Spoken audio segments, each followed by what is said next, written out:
के तमाम कारकुनान व जिम्मेदारान को मुबारकबाद पेश करते हुए अपनी गुफ्तगू का आगाज करता हूँ और सिर्फ इतना कहना चाहता हूँ कि हमने जब से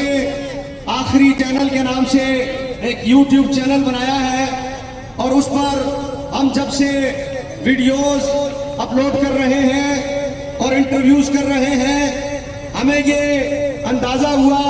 कि किसी यूट्यूबर या किसी टिकटॉकर के लिए कितना जरूरी होता है अच्छा कंटेंट पेश करके उसको वायरल कराना, और उसकी अहमियत क्या होती है। वीडियो वायरल होना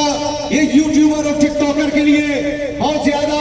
फायदेमंद साबित होता है और इससे उसकी बल्ले बल्ले और वाह वाह बहुत ज्यादा होती है। तो मैं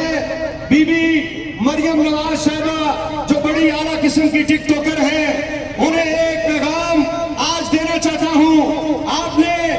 पंजाब पुलिस की वर्दी टिकटॉक के लिए पहनी थी, आपने